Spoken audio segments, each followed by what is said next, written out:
দুজন সৰু ল'ৰা এখন পথাৰতে ৰৈ আছিলে আৰু সেই সময়তে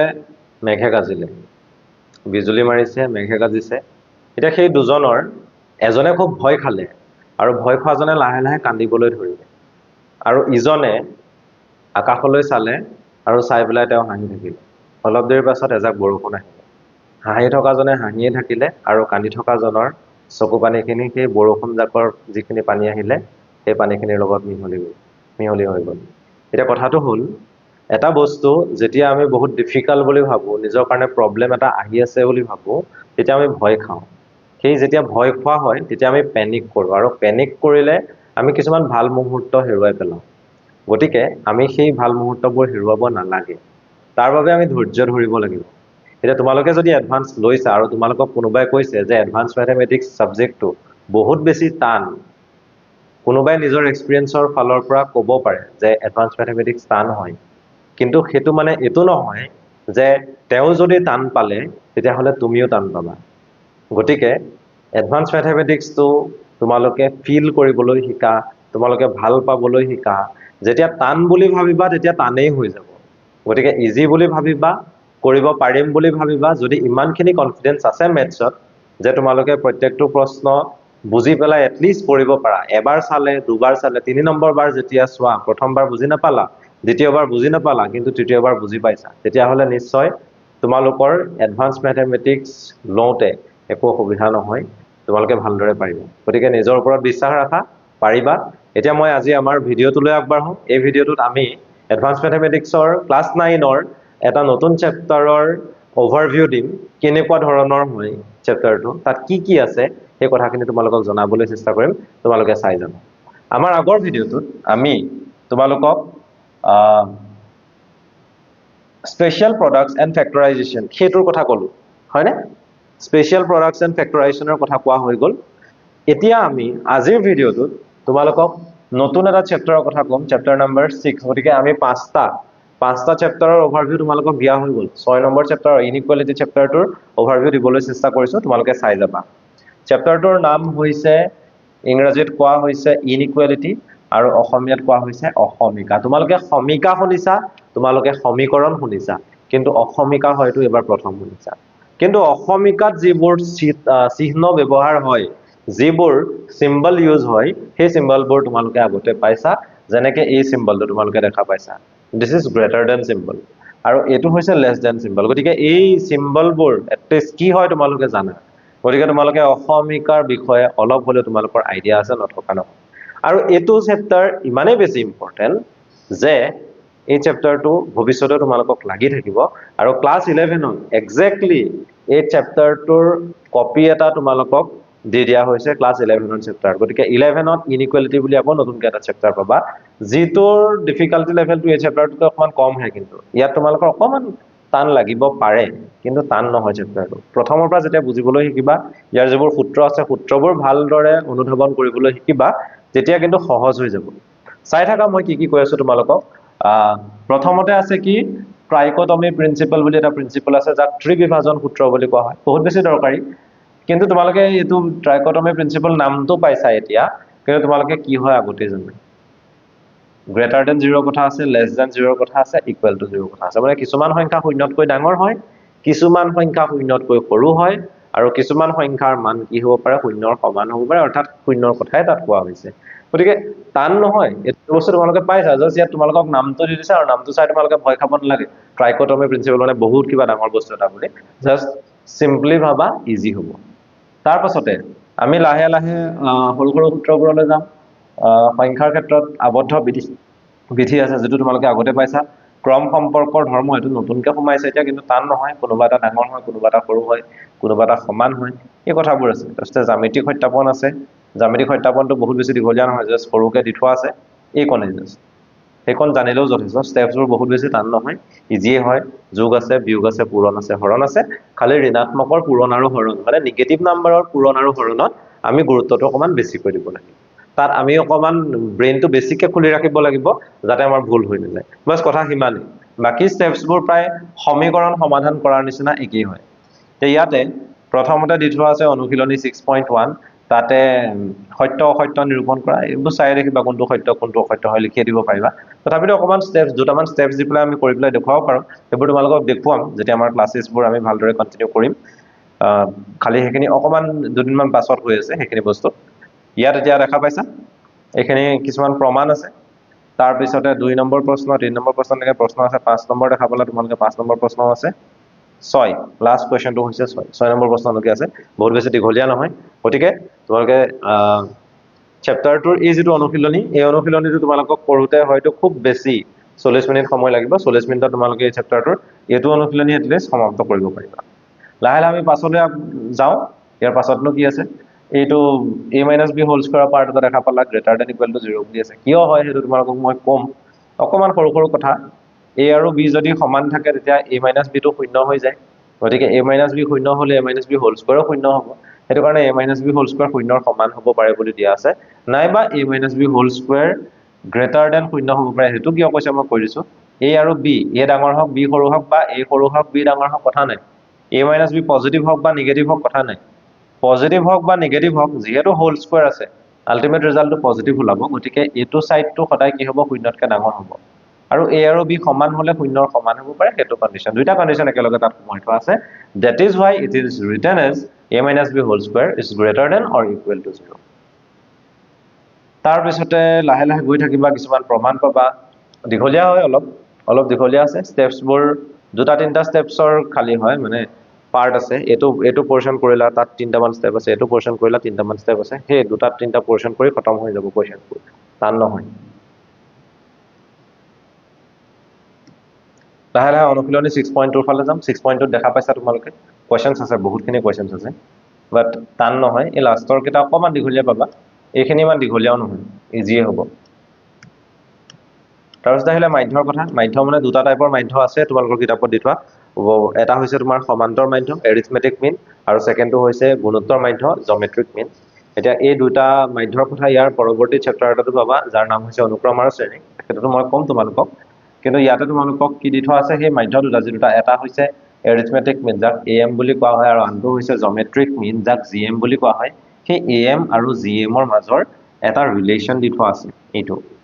is greater than or equal to g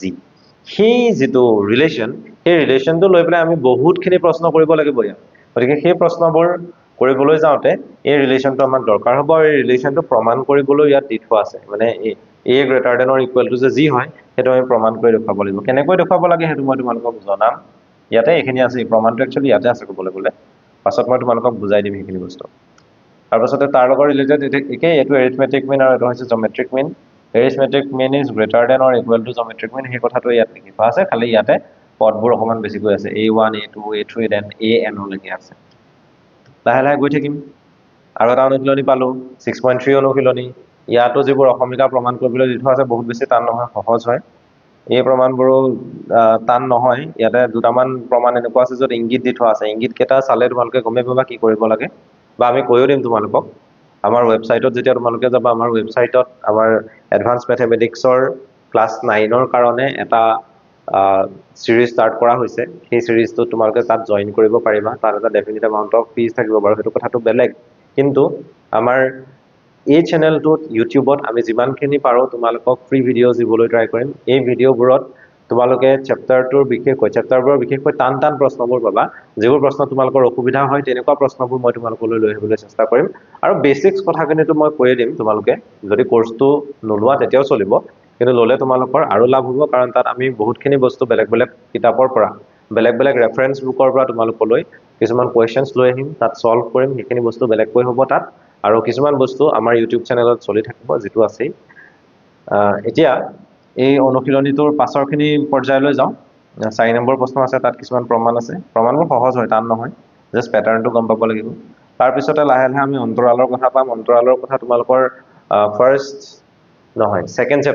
চেপ্টাৰত আছিল যাৰ নাম হৈছে সংহতি ইংৰাজীত সেটস বুলি আছে সেই সংহতি চেপ্টাৰত অন্তৰালৰ কথা আছিল আৰু এই চেপ্টাৰটোতো অন্তৰালৰ কথা আছে কাৰণ সেই অন্তৰালৰ পোৰশনটো আমাক দৰকাৰ হ'ব ইয়াৰ সমাধানবোৰ যেতিয়া কৰিম সমাধানবোৰ প্ৰকাশ কৰোতে আমাক দৰকাৰ হ'ব গতিকে গুৰুত্বপূৰ্ণ বিষয় হেতু অন্তৰাল কেইটা আমি ভালদৰে জানিব লাগিব আগতে যদি জানি থোৱা আছে ভাল কথা যদি এতিয়ালৈকে নাজানা তেতিয়াহলে মই তোমালোকক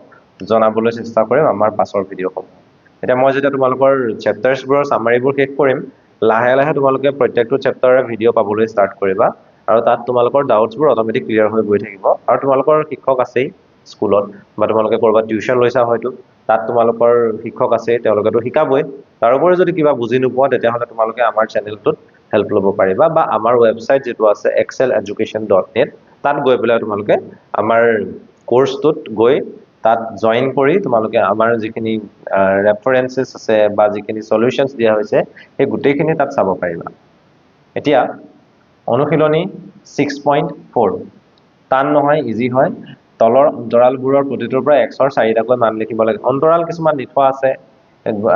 কিছুমান ৰিলেশনছ দি থোৱা আছে we have to see those relations and after that we have to find the value of x 4টা ভ্যালু উলিয়াব লাগে টান নহয় সহজ হয়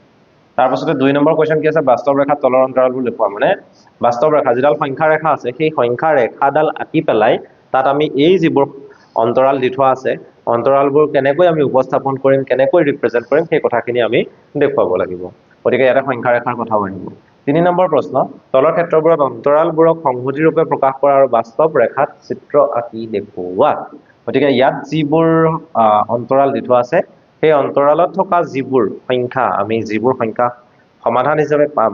সেই সংখ্যাবোৰক আমি সংহতিৰ ৰূপত প্ৰকাশ কৰি দেখুৱাব লাগিব তাৰ উপৰিও বাস্তৱ যিডাল ৰেখা আছে বাস্তৱ ৰেখাডালতো আমি সেইখিনি প্ৰকাশ কৰি দেখুৱাব লাগিব নেক্সট আহিলে অন্তৰাল হিচাপে দেখুৱা এখিনি আকৌ সংহতি দি থোৱা আছে অন্তৰাল হিচাপে দেখুৱাব লাগিব না উল্টা পুল্টাকে এখিনি বস্তুৱে অন্তৰালখিনি সংহতি দেখুৱাব লাগে সংহতিখিনি অন্তৰালত দেখুৱাব লাগে সেই কথাবোৰ আছে তাৰ উপৰিও তোমালোকৰ এই চিত্ৰবোৰ অংকন কৰিব লাগিব সংখ্যা ৰেখাৰ চিত্ৰ কিন্তু অকল সংখ্যা ৰেখাতে আবদ্ধ নহয় এই এনেকুৱা কিছুমান প্ৰশ্ন আছে এই প্ৰশ্নটো বহুত ভাল লাগে কৰি পেলাই এই প্ৰশ্নটো তোমালোকেও ভাল পাবা ইয়াতে অকমান দুটামান সৰু সৰু স্টেপছ আছে যিকেইটা স্টেপছ অলপ জটিল লাগিব পাৰে মানে শিক্ষকৰ সহায় অবিহনে অলপ জটিল লাগিব পাৰে কিন্তু যেতিয়া এবাৰ টিচাৰজনে কৈ দিব তোমালোকক তেতিয়া একেবাৰে সহজ হৈ পৰিব এই কোৱেশ্চনটো আৰু হয়তো এই কোৱেশ্চন তোমালোকৰ 2 তিনি 4 বাৰ কৰিবলৈ মন যাব নিজে নিজে তাৰ পিছতে আমি পিছলৈ গৈ থাকো অসমীকা কিছুমান আছে অসমীকাবোৰৰ সমাধান কৰিব লাগিব আৰু সমাধানবোৰ আমি ক্ষেত্ৰ হিচাপে দেখুৱাব লাগিব মানে স্থানাংক সমতলখনৰ কথা আহিব যিখন xy সমতল তোমালোকে স্থানাংক জ্যামিতি চেপ্টাৰটোত ক্লাস 8তো পাইছিলা আৰু 9তো তোমালোকৰ স্থানাংক জ্যামিতি চেপ্টাৰটো যেহেতু আছে তাত তোমালোকে স্থানাংক সমতল মানে যিখনত x এক্সিস থাকে আৰু y এক্সিস থাকে সেই সমতলখনৰ কথা পাইছিলা আৰু এই অসমীকাবোৰ যেতিয়া সমাধান কৰো নহয় তেতিয়া অসমীকাবোৰৰ সমাধানবোৰ এখন সমতলত উপস্থাপন কৰিব লাগে গতিকে সেই xy সমতলখন আমাক লাগিব এনেকুৱা ধৰণেৰে সমাধানবোৰ উপস্থাপন কৰিব লাগিব গতিকে টান নহয় খালি এইবোৰ বহুত সহজ হয় জাস্ট তোমালোকক স্টেপছখিনি বুজাই দিলে তোমালোকে অতি সহজতে এইখিনি কাম কৰিব পাৰিবা খালি ইয়াৰ লগত ৰিলেটেড কোৱেশ্চনছ অলপ আছে হা অনুশীলনী 6.6 ত বহুতখিনি কোৱেশ্চনছ আছে 1 ত আছে i লাগে 2 ত আছে তোমাৰ 4টা 3 ত আছে 4টা 4 ত আছে তোমাৰ কেটা আছে 4 ত আছে বহুত কেটা আছে 4 টো আছে তাৰ পাছতে কোনোবা এটা প্ৰশ্নত আছে মানে বহুতখিনি আছে এইখিনি বাৰু হেৰি হয় উত্তৰমালা হয় 4 ত আছে তোমাৰ 5টা প্ৰশ্ন আছে গতিকে এই প্ৰশ্নখিনি সমাধান কৰিলে তাৰ পাছতে আৰু কি চেপ্টাৰটো শেষই হৈছে উত্তৰমালা আছে গতিকে অসমীকা চেপ্টাৰটোত তোমালোকে বিশেষকৈ গুৰুত্ব দিব লাগিব অসমীকা কি হয় ট্ৰাইকোটমি প্ৰিন্সিপালটো কি হয় তাৰ পিছতে তোমালোকে ৰিলেশনছবোৰ চাব লাগিব কোন কাটকৈ ডাঙৰ কোন কাটকৈ সৰু কিছুমান প্ৰমাণ কৰিব লাগিব তাৰ উপৰি অন্তৰালবোৰ জানিব লাগিব অন্তৰালক সংহতিত প্ৰকাশ কৰিব লাগিব নাইবা সংহতিবোৰক অন্তৰালত প্ৰকাশ কৰিব লাগিব আৰু কিছুমান অসমীকা দিয়া থাকিব যিবোৰ অসমীকাৰ সমাধান কৰিব লাগিব আৰু সমাধান কৰিলেই নহব তাৰ ওপৰত ভিত্তি কৰি আমি সংখ্যা ৰেখাত বহুৱাব লাগিব নাইবা আমি স্থানাংক সমতলত হেবোৰ উপস্থাপন কৰিব লাগিব গতিকে এইখিনি কথাই অসমীকা চেপ্টাৰটোত আছিলে আমি যেতিয়া কৰিম তোমালোকৰ ডাউটছবোৰ সৰু সৰু ডাউটছবোৰ এটা এটা গৈ ক্লিয়াৰ হৈ গৈ থাকিব আৰু তোমালোকে চেপ্টাৰটো ভাল পাবলৈ শিকিব এতিয়া আজিৰ ভিডিঅ'টোত ইমানেই কিন্তু শেষ কৰাৰ আগতে মই দুটামান কথা কৈ থওঁ যে আমাৰ এক্সেল এডুকেশ্যনৰ তৰফৰ পৰা অসমৰ যিমানখিনি ছাত্ৰ ছাত্ৰীয়ে ক্লাস 9 ত এডভান্স ম্যাথমেটিক্স লৈছে এবাৰ তেওঁলোকৰ বাবে এটা আমি হোৱাটসঅ্যাপ গ্ৰুপ খুলিছো সেই হোৱাটসঅ্যাপ গ্ৰুপটোত তোমালোকে নিজৰ যিখিনি ডাউটছ আছে ডাউটছখিনি শেয়াৰ কৰিব পাৰিবা তোমালোকৰ হাতত যদি কিবা কোৱেশ্চন পেপাৰ আছে কিবা নতুন কোৱেশ্চন আছে যিখিনি কোৱেশ্চন তোমালোকে এডভান্স ম্যাথমেটিক্সৰ ডিসকাস কৰিব লাগে বুলি ভাবা তেনেকুৱা ধৰণৰ কোৱেশ্চনছ আমাক দিব পাৰিবা আমাৰ লগত জড়িত হৈ থাকিব পাৰিবা আমি তোমালোকক সহায় কৰিবলৈ চেষ্টা কৰিম যিমান পাৰো তাৰ উপৰিও আমাৰ এটা নিজৰ ৱেবছাইট আছে সেই ৱেবছাইটৰ নাম হৈছে exceleducation.net তাত গৈ পেলাই তোমালোকে আমাৰ এডভান্স ম্যাথমেটিক্সৰ যেটো কোৰ্স আছে খুব কম প্ৰাইসত ৰখা হৈছে এটা কোৰ্স যেটো কোৰ্সৰ প্ৰাইস হয়তো তোমালোকে 499 ত পাই যাবা 499 টকা তোমালোকে টিউশন কৰি থকা হয়তো মান্থলি 500 দি পেলাই গতিকে 500 কে 12 মাহত হৈ যায় তোমালোকৰ 6000 টকা কিন্তু আমাৰ সেই যেটো ওয়েবসাইট আছে সেই ওয়েবসাইটত তোমালোকৰ ওয়ান টাইম পাৰচেজ হ'ব আৰু জাস্ট 499 ত তোমালোকে হোল কোৰ্সটো পাই যাবা তাতে তোমালোকৰ যি প্ৰবলেম আছে যি ডাউটস আছে সেই ডাউটস খিনি ক্লিয়াৰ কৰি ল'ব পাৰিবা তাৰোপৰিও আমি তোমালোকক হেল্প কৰিবলৈ WhatsApp গ্ৰুপৰটো সুবিধা দিছোৱে তোমালোকে WhatsApp গ্ৰুপটোত জয়েন কৰিবলৈ এই ভিডিওটোৰ যেটো ডেসক্ৰিপচন বক্স আছে এই ডেসক্ৰিপচন বক্সটোত যাবা তাত WhatsApp গ্ৰুপৰ লিংক পাবা সেই লিংকটোত জয়েন কৰি ললে হৈ যাব ধন্যবাদ